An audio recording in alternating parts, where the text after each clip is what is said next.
Jupiter assembles a council of the deities and threatens them with the pains of Tartarus if they assist either side. Minerva only obtains of him that she may direct the Greeks by her counsels. The armies join battle. Jupiter on Mount Ida weighs in his balances the fates of both, and affrights the Greeks with his thunders and lightnings. Nestor alone continues in the field in great danger. Diomed relieves him, whose exploits, and those of Hector, are excellently described. Juno endeavors to animate Neptune to the assistance of the Greeks, but in vain. The axe of Teucer, who is at length wounded by Hector, and carried off. Juno and Minerva prepare to aid the Grecians, but are restrained by Iris, sent from Jupiter. The night puts an end to the battle. Hector continues in the field, the Greeks being driven to their fortifications before the ships, and gives orders to keep the watch all night in the camp to prevent the enemy from embarking and escaping by flight. They kindle fires through all the fields and pass the night under arms.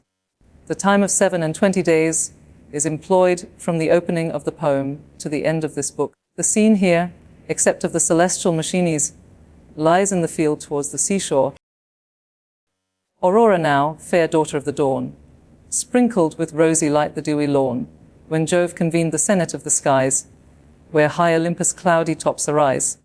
The sire of gods his awful silence broke. The heavens attentive trembled as he spoke. Celestial states, immortal gods, give ear, hear our decree, and reverence what ye hear, the fixed decree which not all heaven can move, the fate, fulfill it, and ye powers approve. What god but enters yon forbidden field? Who yields assistance, or but wills to yield? Back to the skies with shame he shall be driven, gashed with dishonest wounds, the scorn of heaven, or far, oh far, from steep Olympus' throne, low in the dark Tartarian gulf shall groan, with burning chains fixed to the brazen floors, and locked by hell's inexorable doors, as deep beneath the infernal centre hurled, as from that centre to the ethereal world. Let him who tempts me dread those dire abodes, and know the Almighty is the God of gods. League all your forces, then, ye powers above, join all, and try the omnipotence of Jove. Let down our golden everlasting chain, whose strong embrace holds heaven and earth, and main strive all, of mortal and immortal birth, to drag by this the thunderer down to earth. Ye strive in vain. If I but stretch this hand, I have the gods, the ocean, and the land. I fix the chain to great Olympus' height, and the vast world hangs trembling in my sight. For such I reign, unbounded and above, and such are men and gods, compared to Jove. The Almighty spoke, nor durst the powers reply. A reverend horror silenced all the sky. Trembling they stood before their sovereign's look. At length his best beloved, the power of wisdom, spoke. O first and greatest, God by gods adored, we own thy might, our Father and our Lord, but permit to pity human state, if not to help, at least lament their fate. From fields forbidden we submiss refrain, with arms unaiding mourn our Argives slain. Yet grant my counsel still their breasts may move, or all must perish in the wrath of Jove. The cloud, compelling God, her suit approved, and smiled superior on his best beloved, then called his coursers, and his chariot took. The steadfast firmament beneath them shook, wrapped by the ethereal steeds the chariot rolled. Brass were their hoofs, their curling manes of gold. Of heaven's undrossy gold the gods' array, refulgent, flashed intolerable day. High on the throne he shines, his coursers fly between the extended earth and starry sky. But when to Ida's topmost height he came, fair nurse of fountains and of savage game, where o'er her pointed summits proudly raised his fane-breathed odours, and his altar blazed, there, from his radiant car, the sacred sire of gods and men released the steeds of fire. Blue ambient mists the immortal steeds embraced. High on the cloudy point his seat he placed. Thence his broad eye the subject world surveys, the town, and tents, and navigable seas. Now had the Grecians snatched a short repast, and buckled on their shining arms with haste. Troy roused as soon, for on this dreadful day the fate of fathers, wives, and infants lay. The gates unfolding pour forth all their train. Squadrons on squadrons cloud the dusky plain. Men, steeds, and chariots shake the trembling ground. The tumult thickens, and the skies resound, and now with shouts the shocking armies closed. to lances, shields to shields opposed. Host against host with shadowy legends drew. The sounding darts in iron tempests flew, victors and vanquished join promiscuous cries. Triumphant shouts and dying groans arise, with streaming blood the slippery fields are dyed, and slaughtered heroes swell the dreadful tide. Long as the morning beams, increasing bright, o'er heaven's clear azure spread the sacred light. Commutual death the fate of war confounds, each adverse battle gored with equal winds. But when the sun the height of heaven ascends, the sire of gods his golden scales suspends with equal hand. In these explored the fate of Greece and Troy, and poised the mighty weight, pressed with its load. The Grecian balance lies low sunk on earth, the Trojan strikes the skies. Then Jove from Ida's top his horrors spreads, the clouds burst dreadful, o'er the Grecian heads, thick lightnings flash, the muttering thunder rolls. Their strength he withers, and unmans their souls. Before his wrath the trembling hosts retire, the gods in terrors, and the skies on fire. Nor great Idomeneus that sight could bear, nor each stern Ajax, thunderbolts of war. Nor he, the king of war, the alarm sustained Nestor alone. Amidst the storm remained, unwilling he remained, for Paris' dart had pierced his courser in a mortal part, fixed in the forehead, where the springing mane curled o'er the brow, it stung him to the brain. Mad with his anguish, he begins to rear, paw with his hoofs aloft, and lash the air. Scarce had his falchion cut the reins, and freed the encumbered chariot from the dying steed, when dreadful Hector, thundering through the war, poured to the tumult on his whirling car. That day had stretched beneath his matchless hand the hoary monarch of the Pelian band. But Diomed beheld, from forth the crowd he rushed, and on Ulysses called aloud.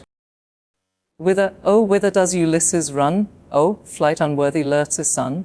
Mixed with the vulgar shall thy fate be found, pierced in the back, a vile, dishonest wound. O turn and save from Hector's direful rage the glory of the Greeks, the Pelian sage. His fruitless words are lost unheard in air. Ulysses seeks the ships, and shelters there, but bold Tydeus to the rescue goes, a single warrior midst a host of foes. Before the coursers with a sudden spring he leaped, and anxious thus bespoke the king. Great perils, father, wait the unequal fight. These younger champions will oppress thy might. Thy veins no more with ancient vigor glow. Weak is thy servant, and thy coursers slow. Then haste, ascend my seat, and from the car observe the steeds of Tros, renowned in war, practised alike to turn, to stop, to chase, to dare the fight, or urge the rapid race. These late obeyed Aeneas' guiding rein. Leave thou thy chariot to our faithful train. With these against young Trojans will we go, nor shall great Hector want an equal foe. Fierce as he is, even he may learn to fear the thirsty fury of my flying spear. Thus said the chief, and Nestor, skilled in war, approves his counsel, and ascends the car. The steeds he left their trusty servants hold, Eurymedon, and Sthenelus the bold, the reverend charioteer directs the course, and strains his aged arm to lash the horse. Hector they face, unknowing how to fear, fierce he drove on. Tydeus wailed his spear, the spear with erring haste mistook its way, but plunged in Enopeus' bosom lay. His opening hand in death forsakes the rein. The steeds fly back, he falls, and spurns the plain. Great Hector sorrows for his servant killed, yet unrevenged permits to press the field, till, to supply his place and rule the car, rose Archeptolemus, the fierce in war, and now had death and horror covered all. Like timorous flocks the Trojans in their wall enclosed had bled, but Jove with awful sound rolled the big thunder. Oh, the vast profound! Full in Tydeus' face the lightning flew. The ground before him flamed with sulphur blue. The quivering steeds fell prostrate at the sight, and Nestor's trembling hand confessed his fright. He dropped the reins and shook with sacred dread. Thus, turning, warned the intrepid Diomed. O chief, too daring in thy friend's defense retire advised, and urge the chariot hence this day. Averse, the sovereign of the skies, assists great Hector, and our palm denies. Some other son may see the happier hour, when Greece shall conquer by his heavenly power. 'Tis not in man his fixed decree to move, the great will glory to submit to Jove. O reverend prince, Tydeus thus replies, thy years are awful, and thy words are wise, but what grief! Should haughty Hector boast, I fled inglorious to the guarded coast, before that dire disgrace shall blast my fame. O'erwhelm me, earth, and hide a warrior's shame. To whom Gerenian Nestor thus replied, Gods, can thy courage fear the Phrygians' pride?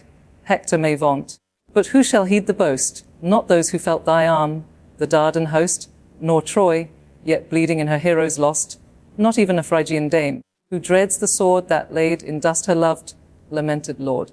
He said, and, hasty, the gasping throng drives the swift steeds, the chariot smokes along, the shouts of Trojans thicken in the wind, the storm of hissing javelins pours behind. Then, with a voice that shakes the solid skies, pleased, Hector braves the warrior as he flies. Go, mighty hero, graced above the rest in seats of council and the sumptuous feast. Now hope no more those honors from thy train. Go less than woman in the form of man, to scale our walls, to wrap our towers in flames, to lead in exile the fair Phrygian dames. Thy once proud hopes, presumptuous prince, are fled. This arm shall reach thy heart and stretch thee dead. Now fears dissuade him, and now hopes invite to stop his coursers, and to stand the fight. Thrice turned the chief, and thrice imperial Jove on Ida's summits thundered from above. Great Hector heard, he saw the flashing light, so the sign of conquest, and thus urged the fight. Here every Trojan, Lycian, Dardan band, all famed in war, and dreadful hand to hand, be mindful of the wreaths your arms have won, your great forefathers' glories, and your own. Heard ye the voice of Jove? Success and fame await on Troy, on Greece eternal shame. In vain they skulk behind their boasted wall, weak bulwarks, destined by this arm to fall. High o'er their slighted trench our steeds shall bound, and pass victorious o'er the levelled mound. Soon as before yon hollow ships we stand, fight each with flames, and toss the blazing brand, till, their proud navy wrapped in smoke and fires, all Greece, encompassed, in one blaze expires.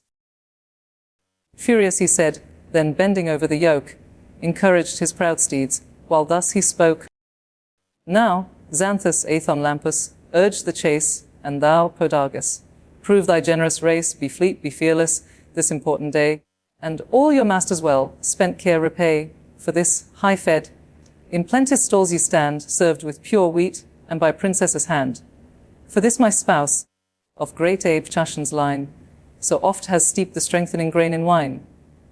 Now swift pursue, now thunder uncontrolled, give me to seize rich Nestor's shield of gold, from Tydeus' shoulders, strip the costly load, Vulcanian arms, the labor of a god, these if we gain, then victory. Ye powers, this night, this glorious night, the fleet is ours. That heard, deep anguish stung Saturnia's soul.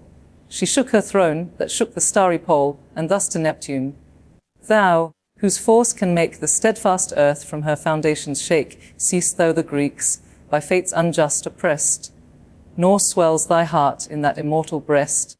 Yet each eye Helic, thy power obey, and gifts unceasing on thine altars lay. Would all the deities of Greece combine, in vain the gloomy thunderer might repine. Sole should he sit, with scarce a god to friend, and see his Trojans to the shades descend. Such be the scene from his Idaean bower, ungrateful prospect to the sullen power. Neptune with wrath rejects the rash design. What rage, what madness, furious queen, is thine? I war not with the highest. All above submit and tremble at the hand of Jove.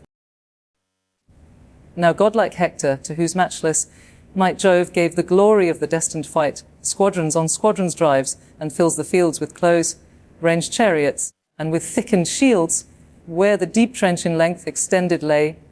Compacted troops stand wedged in firm array, a dreadful front. They shake the brands, and threat with long, destroying flames the hostile fleet. The king of men, by Juno's self inspired, toiled through the tents, and all his army fired. Swift as he moved, he lifted in his hand his purple robe, bright in sign of command. High on the midmost bark, the king appeared. There, from Ulysses' deck, his voice was heard. To Ajax and Achilles reached the sound, whose distant ships the guarded navy bound. O Argives, shame of human race, he cried. The hollow vessels to his voice replied, Where now are all your glorious boasts of yore? Your hasty triumphs on the Lemnos shore. Each fearless hero dares 100 foes, while the feast lasts and while the goblet flows. but who to meet one martial man is found? When the fight rages and the flames surround, O mighty Jove, O sire of the distressed, was ever king like me oppressed, with power immense, with justice armed in vain, my glory ravished, and my people slain? To thee my vows were breathed from every shore. What altar smoked not with our victims' gore? With fat of bulls I fed the constant flame, and asked destruction to the Trojan name. Now, gracious God, far humbler our demand, give these at least escape from Hector's hand, and save the relics of the Grecian land. Thus prayed the king, and heaven's great Father heard his vows, in bitterness of soul preferred, the wrath appeased, by happy signs declares, and gives the people to their monarch's prayers, his eagle, sacred bird of heaven. He sent athorn his talons trust, as divine portent. High o'er the wondering hosts he soared above, who paid their vows to Panamphion Jove. Then let the prey before his altar fall. The Greeks beheld, and transport seized on all. Encouraged by the sign, the troops revive, and fierce on Troy with doubled fury drive, Tydeus first of all the Grecian force. O'er the broad ditch impelled his foaming horse, pierced the deep ranks, their strongest battle tore, and dyed his javelin red with Trojan gore. Young Aegilius, Phradmon was his sire, with flying coursers shunned his dreadful ire, struck through the back, the Phrygian fell oppressed, the dart drove on, and issued at his breast. Headlong he quits the car, his arms resound, his ponderous buckler thunders on the ground. Forth rush a tide of Greeks, the passage freed. The Atridae first, the Argives next succeed, Meriones, like Mars in arms renowned, and godlike Idamen, now past the mound. Ivymen's son next issues to the foe, and last young Teucer, with his bended bow, secure behind the Telamonian shield, the skillful archer wide surveyed the field. With every shaft some hostile victim slew, then close beneath the sevenfold orb withdrew. The conscious infant so, when fear alarms, retires for safety to the mother's arms.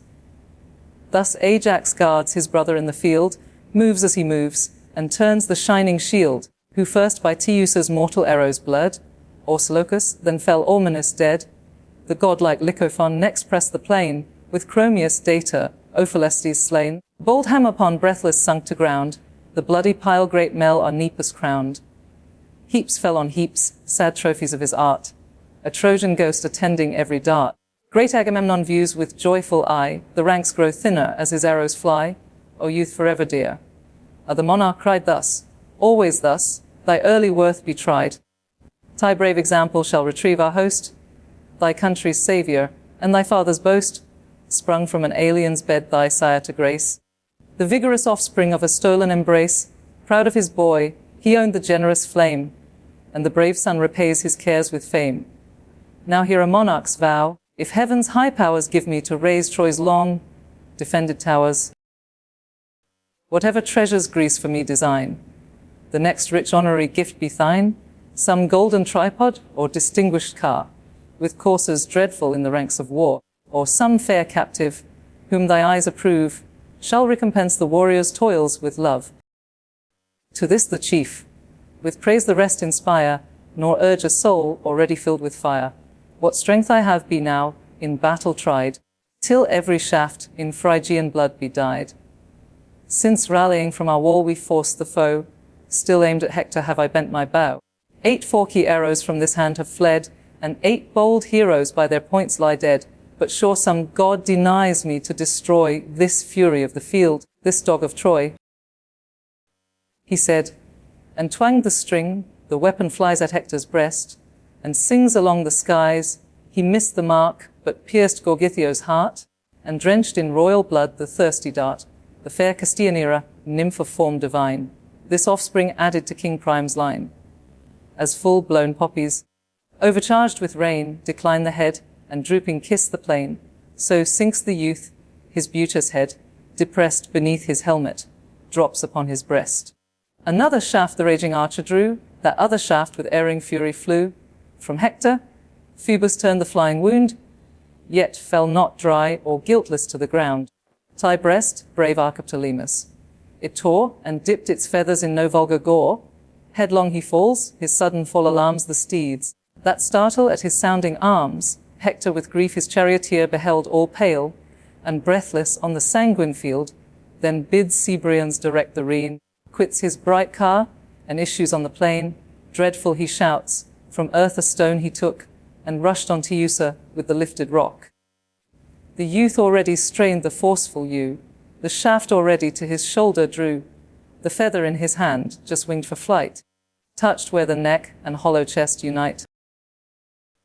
There, where the juncture knits the channel bone, the furious chief discharged the craggy stone, the bow-string burst beneath the ponderous blow, and his numbed hand dismissed his useless bow.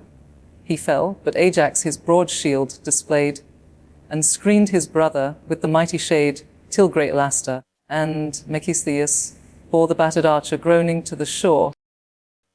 Troy yet found grace before the Olympian sire. He armed their hands, and filled their breasts with fire. The Greeks repulsed, retreat behind their wall, or in the trench on heaps confusedly fall. First of the foe, great Hector marched along, with terror clothed, and more than mortal strong, as the bold hound, that gives the lion chase, with beating bosom, and with eager pace hangs on his haunch, or fastens on his heels, guards as he turns, and circles as he wheels. Thus oft the Grecians turned, but still they flew, thus following Hector, still the hindmost slew. When flying they had passed the trench profound, and many a chief lay gasping on the ground. Before the ships a desperate stand they made, and fired the troops, and called the gods to aid. Fierce on his rattling chariot Hector came, his eyes like Gorgon shot a sanguine flame, that withered all their host. Like Mars he stood, dire as the monster, dreadful as the god. Their strong distress the wife of Jove surveyed, then pensive thus, to war's triumphant maid: O daughter of that god, whose arm can wield the avenging bolt, and shake the sable shield, now in this moment of her last despair, shall wretched Greece no more confess our care, condemned to suffer the full force of fate, and drain the dregs of heaven's relentless hate gods? Shall one raging hand thus level all? What numbers fell? What numbers yet shall fall? What power divine shall Hector's wrath assuage? Still swells the slaughter, and still grows the rage. So spake the imperial regent of the skies, to whom the goddess with the azure eyes. Long since had Hector stained these fields with gore, stretched by some Argive on his native shore. But he above, the sire of heaven, withstands, mocks our attempts, and slights our just demands. The stubborn god, inflexible and hard, forgets my service and deserved reward. Saved I for this, his favourite son distressed, by stern Eurystheus with long labours pressed. He begged, with tears he begged, in deep dismay. I shot from heaven, and gave his arm the day. Oh, had my wisdom known this dire event, when to grim Pluto's gloomy gates he went, the triple dog had never felt his chain, nor Styx been crossed, nor hell explored in vain. Averse to me of all his heaven of gods, at Thetis suit the partial thunderer nods, to grace her gloomy, fierce, resenting son. My hopes are frustrate, and my Greeks undone. Some future day, perhaps, he may be moved to call his blue-eyed maid his best beloved. Haste, launch thy chariot, through yon ranks to ride. Myself will arm, and thunder at thy side. Then, goddess, say shall Hector glory then, that terror of the Greeks, that man of men, when Juno's self and Pallas shall appear, all dreadful in the crimson walks of war? What mighty Trojan then, on yonder shore, expiring, pale, and terrible no more, shall feast the fowls, and glut the dogs with gore? She ceased, and Juno reined the steeds with care, a heaven's awful empress, Saturn's other heir, Pallas, meanwhile, her various veil unbound, with flowers adorned, with art immortal crowned. The radiant robe her sacred fingers wove floats in rich waves, and spreads the court of Jove. Her father's arms her mighty limbs invest, his cuirass blazes on her ample breast.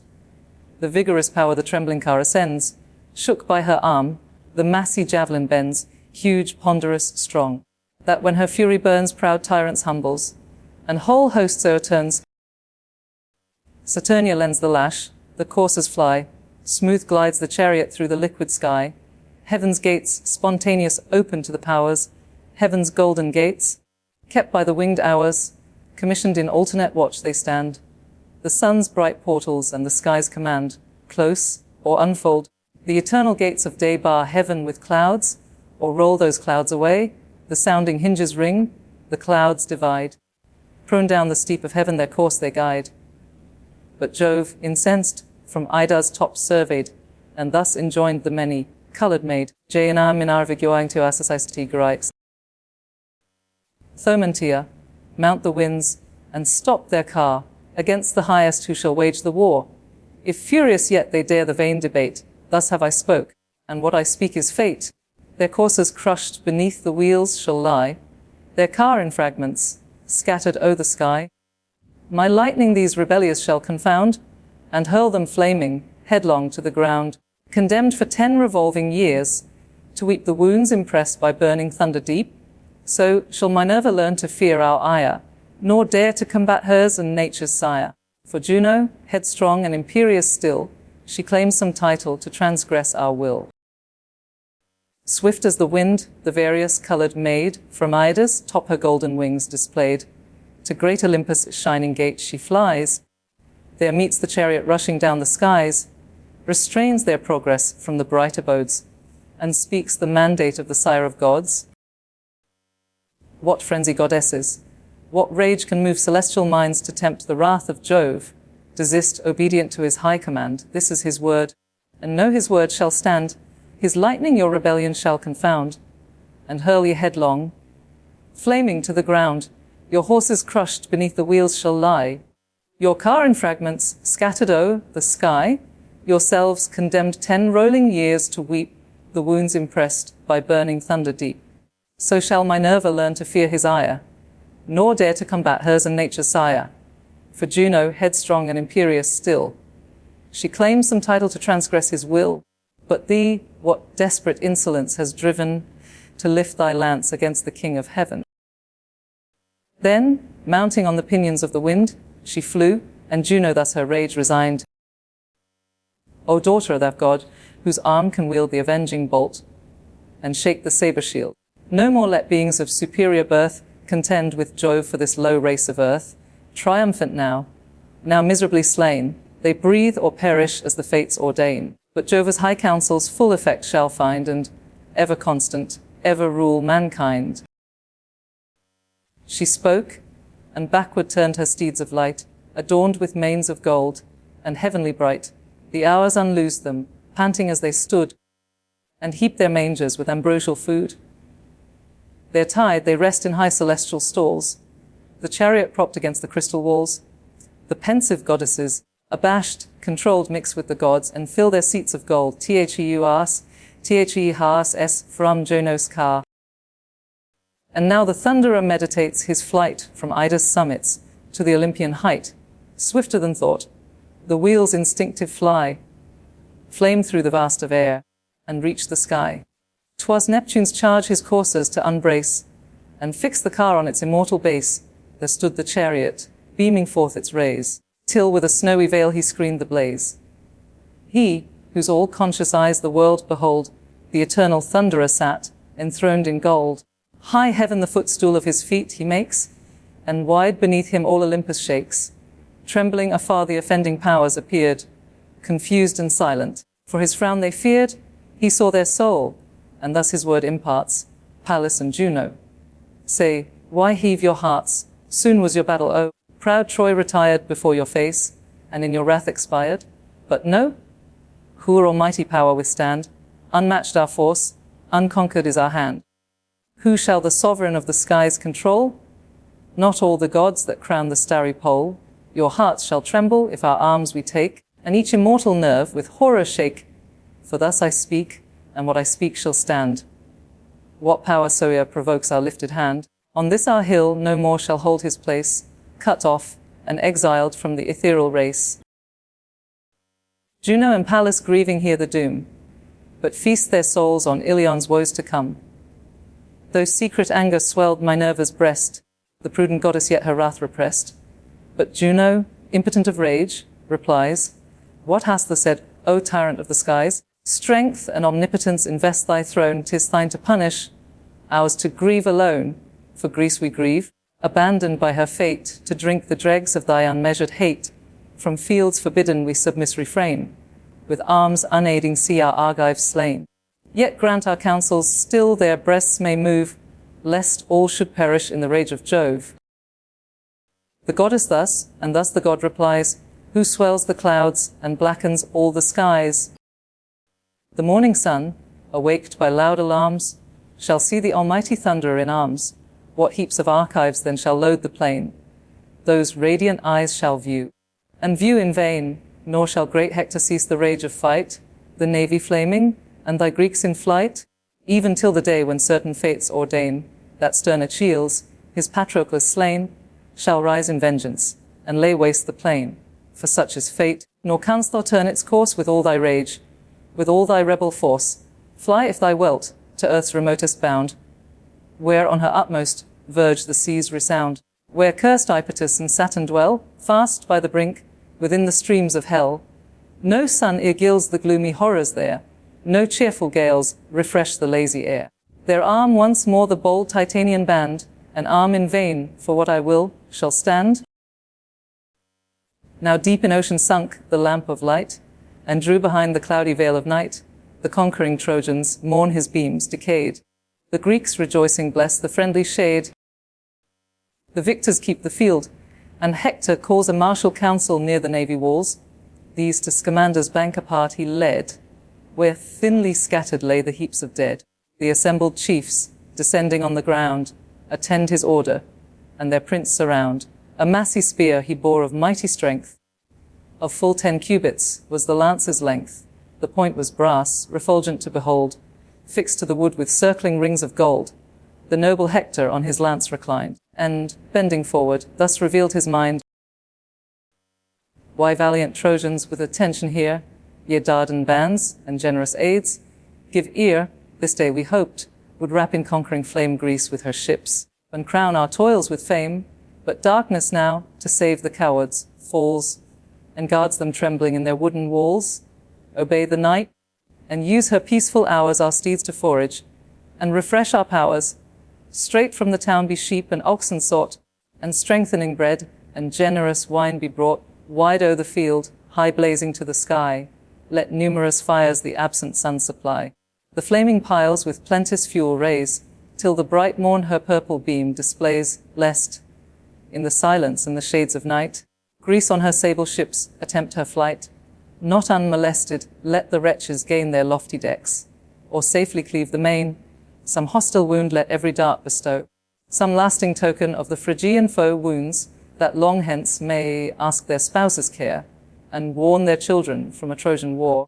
Now through the circuit of our Ilion wall, let sacred heralds sound the solemn call, to bid the sires with hoary honours crowned, and beardless youths our battlements surround. Firm be the guard, while distant lie our powers, and let the matrons hang with lights the towers, lest, under covert of the midnight shade, the insidious foe the naked town invade.